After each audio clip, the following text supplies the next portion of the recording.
All right, guys. So today we got to talk about Mr. Marc Lamont Hill, okay? Because he is calling on black people to boycott the Super Bowl over the alleged racism going on in the NFL, okay? And we're specifically talking about the situation of Brian Flores, okay, who is suing the NFL because he feels like as a black head coach, he has been discriminated against. Now, I already talked about the whole Brian Flores incident. And just so you guys understand what's going on that in a nutshell, this guy was a black head coach for the Miami Dolphins for like 3 or 4 seasons. He had 2 back-to-back winning seasons, even though he didn't make the playoffs, and he was fired this year, right? And everybody got pissed off that he was fired because people was like, oh, he's turning around his organization, why is he getting fired? And then they automatically go to race. Well, he's black, he doesn't get, enough chances, blah, blah, blah, blah, blah, blah. You know what it is, okay? So this guy decides to sue the league, right? And some NFL teams, namely the Dolphins, the Giants, and the Denver Broncos for racial discrimination. Now, when you actually look at the allegations, you actually read the allegations that this dude is making, he doesn't have anything, right? It's bunk, okay? I don't know what lawyer told him to file this lawsuit, but it is very clear that, in my opinion, he lost his job in Miami because there was a disagreement in regards to the expectations between him and the owner, right? Apparently the owner actually wanted the team to lose so they could get more draft picks, and also allegedly wanted, Brian Flores to do some things that weren't necessarily allowed, like illegally recruiting Tom Brady, okay? That seemed to be more about what the firing was about, more so than race, according to the evidence that this man has, which is not a lot, okay? Same thing goes for the Giants, Denver Broncos. I think that his allegations, he doesn't have any real evidence that he's being racially discriminated against, outside the fact that he's black and he got fired, right? So the dude is salty that he got fired, okay? And now he's taking it out on the league and suing them for racism, right? And unsurprisingly, the woke revolutionaries have picked up on this, right? There's been a ton of black head coaches or former black head coaches that have come out and basically said, yeah, I've been racially discriminated against too, right? Owners have paid me to lose as well too. Right? All these people not realizing that you're really going to make it a lot harder for black people to get head coaching jobs in the NFL with all these things y'all are coming out here and saying after the fact, right? You're going to make it hard. But again, these people don't really think that way, right? Because in the moment, they want to be seen as victims, okay? Even though they're getting paid millions of dollars, okay? These are champagne victims, okay? But anyways, Marc Lamont Hill, again, is going to call for a boycott, right? He wants black people to boycott the NFL, right? In the Super Bowl over these allegations of racial discrimination. And what I find to be fascinating about this, right? And I would love to have a conversation with Marc about this, right? Again, if, he's willing to, maybe he'll watch this video, maybe he won't. He probably does watch my channel. I wonder what Marc has to say about the current allegations of gender discrimination going on at Black News Tonight, right? Because he is calling for black people to boycott the NFL over racial discrimination. So using his same logic, shouldn't women, right, specifically black women, boycott because of their gender discrimination lawsuit? That, in my opinion, there's a lot more evidence there of discrimination than there is when it comes to Brian Flores and the NFL. And I find it fascinating how Marc hasn't spoke out about that and called for black women to boycott his network, okay? But, there's really no need to boycott the Black News channel because nobody watches it. It is one of the least watched channels on cable, right? Not cable news, just cable in general. So a boycott of the Black News channel would legitimately be the end of this channel, okay? Again, I'm just saying, I find it fascinating how he's not calling for that type of boycott. But the point of this video, right, and the things this man is saying, and my counterpoint is that people like Marc Lamont Hill, they are misguided in what they see as being beneficial for black people in the battles that black people should be fighting. This is not a battle in which black folks should be trying to fight, okay? The NFL is a millionaire factory for black men, right? It is the greatest wealth machine ever. And because of that, it is important, right? If you actually truly care about black people, to preserve that, okay? This is why I come out here and I tell people, hey, you should not be kneeling for national anthem. 1, because it's disrespectful.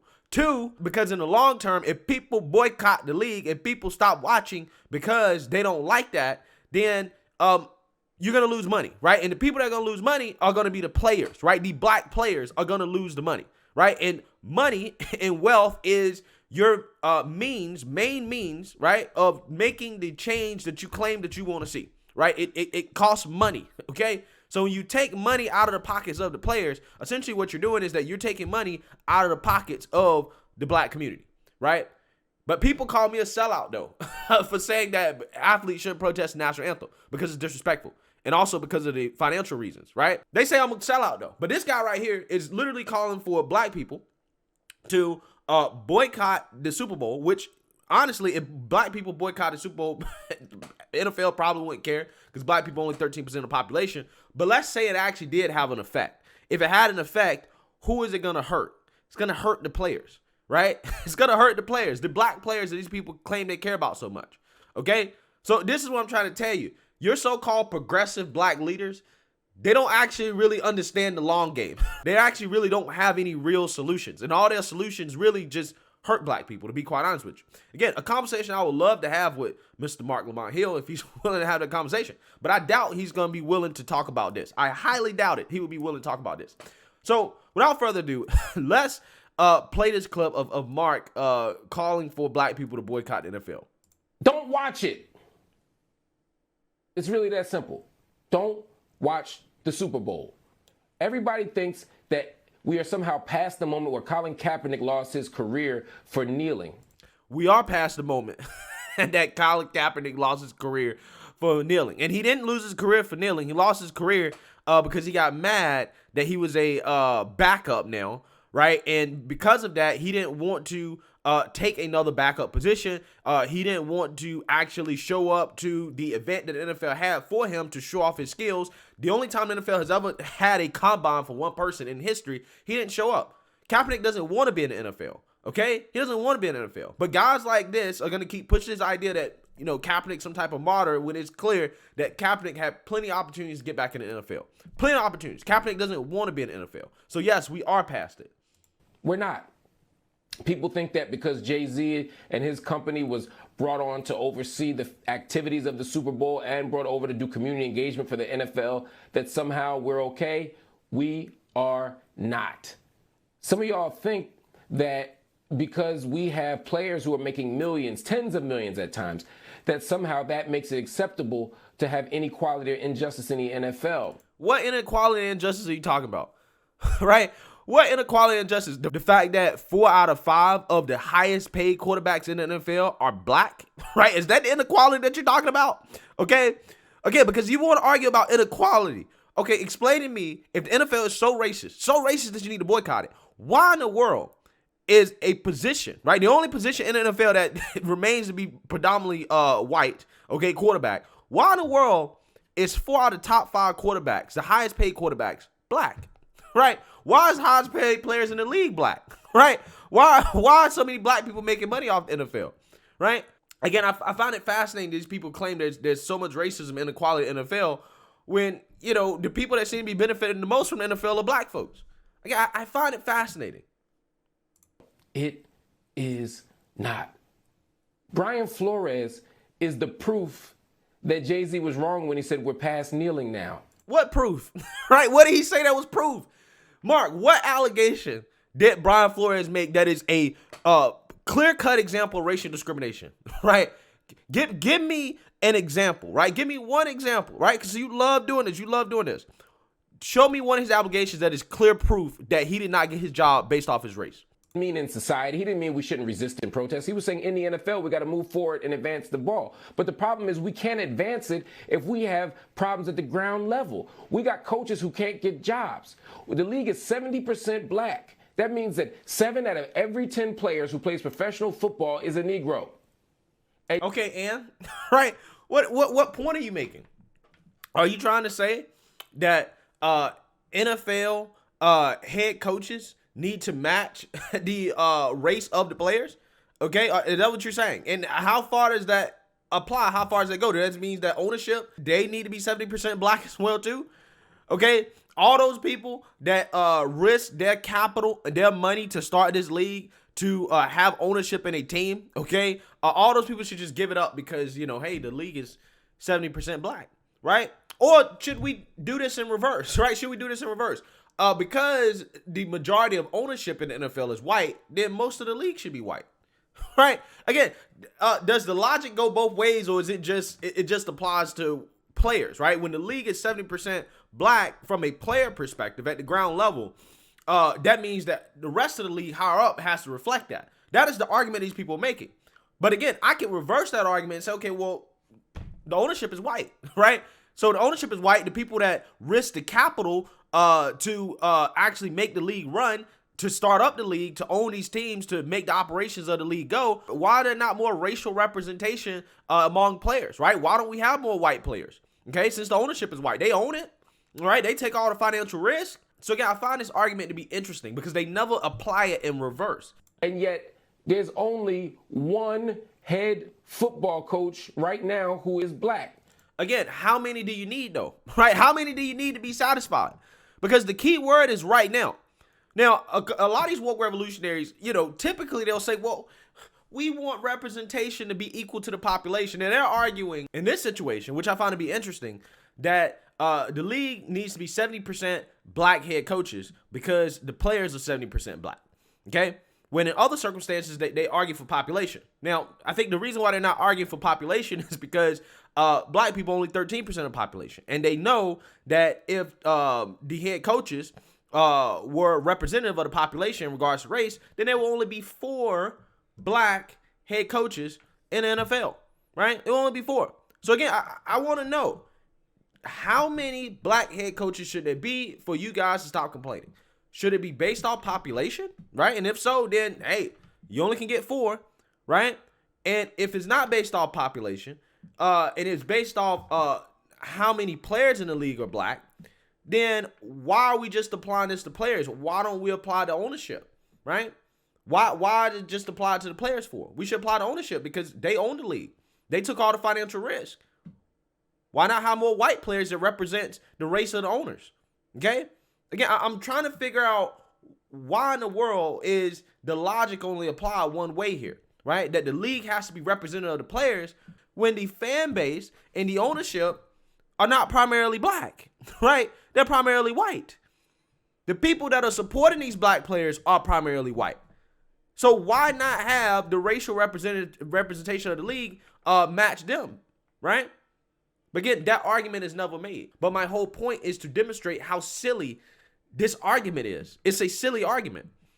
Because ultimately, at the end of the day, the best player should get the job. The best coach should get the job. Now, does that always happen? No, it doesn't always happen.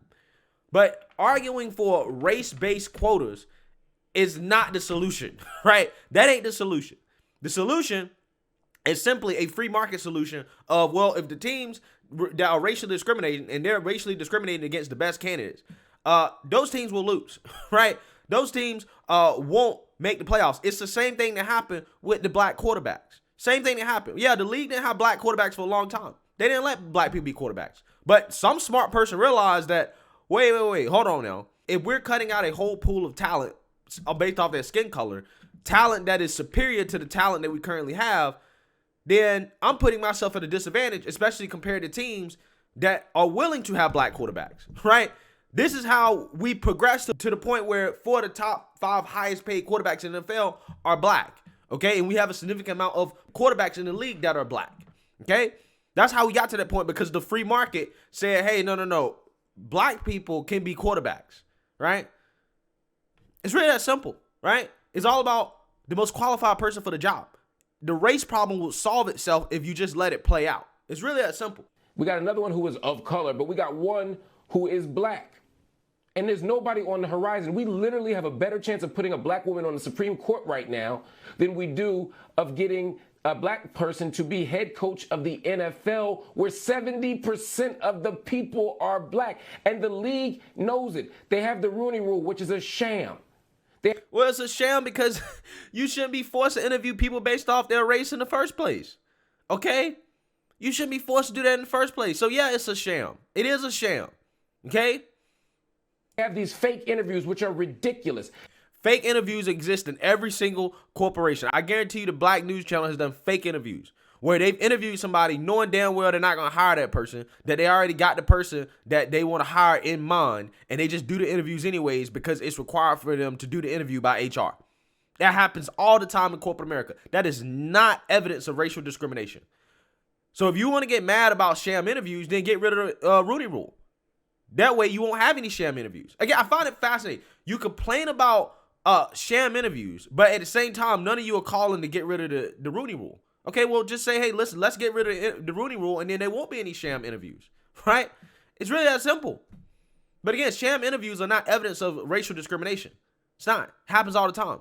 I'm not saying it's right, but I'm just saying it happens all the time. Corporations have the right to give sham interviews if they want to do it. I'm not saying, again, I endorse that. I'm not saying it's right. I'm not saying I like it. I don't. I think it's particularly a waste of time for the candidates that are seeking the job. But hey, at the end of the day, it is what it is. This is what they do. Again, this is not distinct to Blind Flores in the NFL. Okay? They let them be offensive coordinators, defensive coordinators. They let them be trainers. They let them play and risk their lives, get CTEs. And then after you get the CTE, they tell you that they're not going to give you money for the CTE because they're also race norming and saying that black people have less brain power, brain functioning, and intelligence than their white counterparts anyway. Hey, you know why they did that, though? You know why they did it? They didn't do that because this is what owners actually believe. Now, who knows? Some of the owners actually could believe that. They might. I'm not saying they don't. But the main reason why they did it is for money, right? They didn't do it because of race. They did it for money because they know that, okay, well, we can use this as a way to pay the players less money.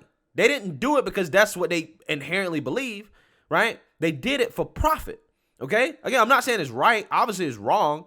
But let's stop pretending here that the motivations of it weren't mainly profit, right? Again, we can apply this same argument to the white coal miner, right? The white coal miner that gets all these diseases of the lungs and respiratory illnesses that get screwed over by the big company. They don't want to pay for it, right? They don't want to pay for their health care, okay? They don't want to do that. Are they doing it because they're white, right? Or are they doing it for money? It's the same exact thing here. They're doing it because of money, not because they're black. They're doing it because of money. Which is the same logic that leads to the league being run by white men. No, the reason why the league is run by white men is because white men put up the capital to start the league, right? These people live in a fantasy world where they think that somebody's supposed to put up capital and then not have a say in how that business is run. But hey, no, give me the money. But we're going to let people that didn't put up the capital, that didn't take the risk, we're going to let them run it. Right? These people are living in cuckoo for Cocoa Puff world, man. It's insane. It really is. Classic overseer-slave relationship. Here we go, comparing the NFL to slavery. Here we go, as if these players are forced to do this, right? $1 million slaves, okay? $1 million slaves according to these people. This is a slave-overseer relationship according to Marc Lamont Hill, okay? Point me to the slave that made millions of dollars and that could quit, right? That could walk away from it unscathed, okay? Keep the money, live a lavish life, live better than 99.999% of Americans for the rest of his life, set for the rest of their life, okay? Point me to that slave, okay? I want to see one. They think we're good enough to stand on that line and run into each other like car crashes over and over again. They think we're good to run and catch and jump, but they don't think we're good enough to think. That's why we had to go decades before we could even be quarterbacks, because they don't think we have the brain power to make it happen. So what are you going to... But wait, if they don't think that black people have the brain power, then why are all these black people position coaches, right? Offensive coordinators, defensive coordinators. Because I would argue that being a coordinator takes more brain power and intelligence than being a head coach, okay? Because being a head coach is more of a leadership position, okay? You are leading the team. You are delegating work to other people, right? You're saying you're going to run the offense, you're going to run the defense, you're going to run the quarterbacks, you're going to run the linebackers. Like, that is what a head coach is, okay? That's more of a leadership and an organizational position. Being a coordinator, on the other hand, that position actively requires using your brain and using strategy and game planning. Again, I'm not saying head coaches don't participate in that, but they're not as deep into it typically as a coordinator would be, right? So your whole argument about, well, they just don't think black people are smart enough, that argument goes out the window considering how many black coordinators and position coaches that there are in the league, right? Positions that require brain power, that require intelligence, okay? Again, in my opinion, it sounds like this guy is just upset, like a whole lot of other people upset. They're just upset because there's not more black coaches. right? But they won't tell you how many black coaches there should be for them to be satisfied, okay? They're just mad because there's not more black coaches. And in my opinion, this battle is just not really worth fighting. It's just not. It's really silly, okay? Because you're going to end up hurting black coaches. Why in the world would any owner hire a black coach knowing that if you fire a black coach, right, for whatever reason, you're going to be accused of being racist, right? So why hire one in the first place? You can't get rid of them any type of way, right? Otherwise, so why hire one? Again, these people aren't thinking long term. They're thinking with their emotions, not their brains. What to do now? You can't plead ignorance anymore. Well, you're ignorant, right? You're ignorant because, again, you're under this impression that, well, these people just inherently think black people aren't smart enough to do X, Y, and Z, right? And it's like, I'm not necessarily sure if you have much evidence to back up that claim. Again, 4 of the top 5 highest paid quarterbacks in the NFL are black, right? If they thought black people were so much less intelligent, then how in the world does that happen, right? At a position that arguably requires the most intelligence on the field. Doesn't make sense, right? Again, my argument here is that eventually there will be more black head coaches. There's a whole lot of black coaches that, position coaches that are coordinators. That stuff, as time moves on, it will trickle up until being a head coach. But these people are simply not patient enough to let it work itself out, right? And in the process of doing that, they're actually really impeding the progress of black people getting head coaching jobs, because at this point, if I'm an owner or a GM, why in the world would I hire one knowing that if I fire them eventually, because all coaches will be fired, right? You will get fired. I'm going to be accused of being a racist, right? So why hire them in the first place? Again, these guys are not helping, man. And you're especially not helping when you're calling to boycott the league that is primarily black, knowing that if there is some actual effect on the boycott, that the people that are going to be affected the most are the players. They're going to lose money, right? They're going to lose money. But this is your pro-black leadership, though, right? This is the pro-black leadership calling to basically punish black people financially because of alleged racism that they don't have any evidence of. But let me know what you guys think. Make sure you like, comment, and subscribe. Most importantly, share a black conservative perspective. Peace.